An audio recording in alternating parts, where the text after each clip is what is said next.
What is up, everybody, and welcome back to another Clash mini video on the channel. In today's video, we're going to be going over the buffs and the nerfs I think are needed to each hero to make them perfectly balanced inside of Clash mini. Also, bonus, there's going to be gameplay that is going to be playing throughout the video. Each one of those games have the best deck for each hero. All right, so let's get right into the video. The first hero up is going to be the Royal Champion. I think this hero needs a lot of work. It's super weak early. So here it is, the rundown of the Royal Champion. Level 1, 5, and 10 ability need to all be changed and altered. The level 1 ability, they decrease the damage from 3 to 4 on the shield. The shield just cannot do 4 damage early. It just does a little bit too much in the early game, especially because at level 5 now, we're going to swap the ability with the level 10 ability. If you had the shield doing 4 damage to 2 targets at level 5, it would just absolutely dominate the meta and be the best hero. So I want to make sure that it's balanced. So we are going to nerf and take down the damage of the shield from 4 to 3. The level 10 ability is going to be now changed because we're going to scrap the Lonely from the level 5 ability. I just don't think it does that much. So it's going to be a new ability. The units hit by the shield are stunned for an additional 1 second. That's going to be pretty crucial because the backline units are going to be stunned for an extra second. They're already stunned, I believe, for 0.5 seconds, so it's going to be a 1.5 second stun with the shield, which is actually going to be very valuable, especially if you continue to get resets. You can stun a lot of the opposition. I think you're going to get a little bit less resets because of the nerf in the damage from 4 to 3, but I like to see what that will do to the Royal Champion, because when the Royal Champion does kill everything, it really does ramp up, and that is kind of annoying to play against. So now, from levels 1 to 5, I think it needs to have some changes as well. So we nerfed it from 4 to 3, so we are going to need to give it more power in other areas. What I think is to increase the HP by 1 and to increase the attack speed by 0.05 attacks per second. So it is going to attack just a little bit faster and gain an extra 1 health. Somewhere between the levels of 1 and 5, you can throw in that HP increase and attack speed increase. Now, from levels 5 to 10, so after it gets its level 5 ability, it still needs to be a little bit stronger, so you increase the attack speed by plus 0.05 again, so it'll be a total of plus 0.1 attacks per second at level 10 from what it is now, and to increase its hit points by 1 hit point again. So we get 2 more hit points, so we'll get a little bit stronger. I mean, it does have a shield, so give it a little bit more beef, and to give it plus 0.1 attacks per second. The next hero up is going to be the Monk. The Monk needs a lot of changes to make it a viable hero inside of Clash Mini. It does pretty well versus a lot of heroes, but versus the Archer Queen, it just loses almost 100% of the time, and it is very, very difficult to get any value. It doesn't buff any of its units, and it never will get to the Archer Queen. So the Archer Queen can just sit in the back and ramp up, and the Monk really can't do much about that, but we have the solution. Level 5 and level 10 abilities are going to need to change for the Monk. We're going to remove the level 5 plus 3 starting energy. I just don't think that does really anything. I just think the Monk needs to get rid of that. Let's just scrap that and take care of that. Now, new level 5 ability. On the super, it heals all units around the Monk for plus 4 HP. Like the Battle Healer super ability, where it heals around in a tile, right? Like a plus formation around the Monk, healing everything for plus 4 HP.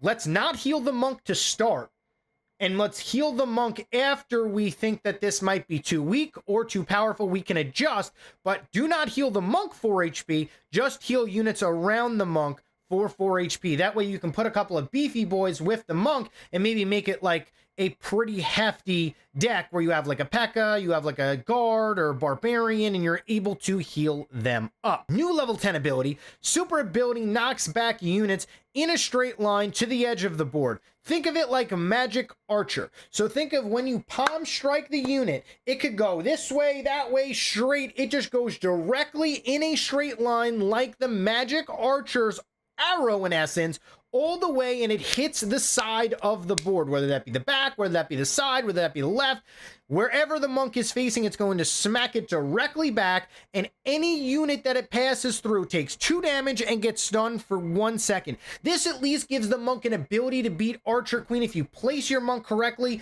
you could hit the unit and you can stun units, you can do extra damage to units, and at least gives the monk a viable chance versus the Archer Queen and the Royal Champion, and really gets it in a good place in the meta. Do I think the monk might be overpowered with these changes? Potentially, but the monk is in such a bad spot right now. I think what we could do is we can implement these changes, and if worse comes to worse, we see that the level 10 ability is too broken, we can then swap that and just give it +3 energy there. And if we think the level 5 ability is super broken, we could just do the +3 energy there, and then we can come back and change the monk again in the next update. But I think the monk definitely needs some changes and some work, and I think just like they did to the Barbarian King, just give it +4 healing and see what happens. Buff it heavy. This is a pretty heavy buff here. It might make the monk too strong, but honestly, I think the monk needs a little bit of extra to be viable, and I think this is the way to go. Next up, we have the Shield Maiden. We're going to change her level 10 ability. It just does not do enough. -1 energy for a boast when you kill a unit. That is just not going to do anything. Remove the old level 10 ability and add this new level 10 ability. After the super is complete, the shield burst, dealing +1 damage to all surrounding enemies. So let's just say it's a huge box around the Shield Maiden. Anything that's 1 tile away or that can hit the Shield Maiden will take 1 damage. That's a melee unit, and that will at least make the Shield Maiden just a little bit stronger. I think the Shield Maiden is in a decent spot right now, but with this, she might be in an even better spot. So if 3 units are on her, that's 3 extra damage when the shield explodes. Then I think that little bit of extra damage might push her into competition with the Barb King and the Archer Queen as being one of the best heroes in Clash Mini. And I think all of the heroes might be the best mini in Clash Mini, because that's what you want. You want every hero to be very, very balanced.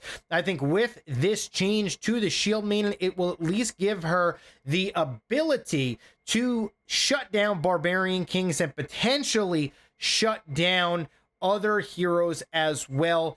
I think she's in a good spot, but with this change, she might be in an even better spot and compete very, very, very strongly against the Barbarian King and other top heroes. The Countess, another hero that almost got gutted. So we're going to change the level 8, 9, and 10 abilities. We're going to buff the Countess here. Level 8, we're going to gain 1 extra HP on top of its current HP gain. This will make it just a little bit more beefy and be able to survive. Right now, it just doesn't survive long enough, and it just gets absolutely crushed by everything.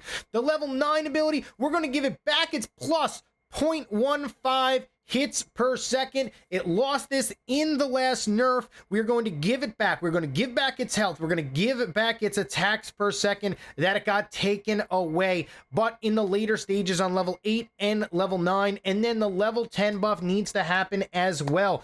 Fix the backstab damage to +2, not +1 on the tooltip. In game, it says +2 damage from behind. It currently only does +1 extra damage. That needs to change. It needs to be +2. Also, when it obviously dashes to another unit, maybe 5 damage might be too much. So maybe keep it at 4 damage on the backstab ability. So when it goes to another unit in the back line, keep that at +1 damage for the ability, but +2 damage for every time it swings and it hits something in behind. It just is way too weak right now in the current meta, and this might not even be enough of a buff to the Countess to make her viable. So we're gonna maybe even need to look at other ways to make the Countess more viable after this, but at least this will give us an idea of what needs to be nerfed and buffed to the Countess after this, because she does well versus the Royal Champion. I think she does decent versus the Archer Queen, especially if you buff her to these levels. I think at least will give you a fighting chance versus these other heroes. Maybe even need another thing with the Countess as well. Maybe we might need to remove the removal of healing and give her another ability there for her level 5 ability. Everything is up in the air with the Countess right now, but let's get her back to where she was and let's see where she settles into the meta after that. Next hero up is going to be the Barbarian King. I think it currently is perfectly balanced right now, but hold on, everybody's gonna come at me. Guess what? We just buffed every other hero in the game. So let me tell you something. Don't sit here and be like, oh my god, the Barbarian King, best hero in the game. Yes, it was, but guess what? We just buffed every other hero to get to the Barbarian King's level. If I were to touch something on the Barbarian King, which probably should happen, I would change its second ability, and I would give it +3 healing instead of +4 healing. If it goes off 2 or 3 times in a match, that could be 2 or 3 extra health that it loses inside of a Clash Mini match, which is absolutely huge. So the Barbarian King definitely needs to get changed just maybe even a little bit. That little bit of nerf might make it, you know, maybe an S- or an A tier hero, but right now the Barbarian King is in a good spot. I think the meta is super balanced right now, and I think if we nerf the Barbarian King heavily and we're buffing all these other heroes, the Barbarian King might just become extinct. So let's buff these other heroes and then see where they fit in the meta with the Barbarian King almost exactly the same, and then we can adjust in a future update. But the Barbarian King in a pretty good spot right here. Not too much to talk about with the Barbarian King. Next up, we have the Archer Queen. The level 10 ability is going to need to be changed. The Boast ability. Let's do +1 damage only, applying to the main attack. So as you can see, it does 3 shots with her arrow once she supers. But with the Boast ability being +1 damage to all 3 of those arrows, it just is way too strong. She takes out a squishy way too fast, and then she just continues to dominate with extra +2 damage for the rest of the match. Let's remove that, and let's give her only +1 damage on the main arrow. So her main focus target will take 2 damage, and every one of the other arrows will take only 1 damage still when she's supering, which is going to be a huge change to the Archer Queen. It's going to make her a little bit weaker, but I think she'll still be in a good spot here. I think it'll really take away from everybody trying to nuke down the Archer Queen immediately, because the Archer Queen will clear out your entire army. I think this will make other people be able to get a little bit more tanks into their deck, so they don't have to run an Archer, they don't have to run a Miner, they don't have to run a Prince all in the same deck. It'll give them more deck versatility, and it will definitely shake up the meta, because right now when I'm playing my Barbarian King deck, I feel like I need an Electric Wizard, I need an Archer, and I need a Miner in the deck just to counter the Archer Queen hero, and it's kind of exhausting. With this, maybe you put in a beefy boy with your Barbarian King, now you throw in a Mega Knight, so now the Archer Queen's got to go through the Barbarian King, through the Mega Knight, to be able to get her Boast's ability to really do and ramp up extra damage. The +1 damage to the other arrows getting taken away will really be a big nerf to her, and I think it will just take her down to the A tier and will put her in a good spot inside of Clash Mini. Thank you so much for watching this YouTube video. I hope you guys are enjoying the content on the channel. If you are, hit a like, subscribe to the channel, leave a comment on what video you would like to see next. Jump into our Discord as well. Discord link will be pinned in the description, and it also is in the comments. Thank you guys so much for watching this YouTube video, and I'll see each and every single one of you guys next time.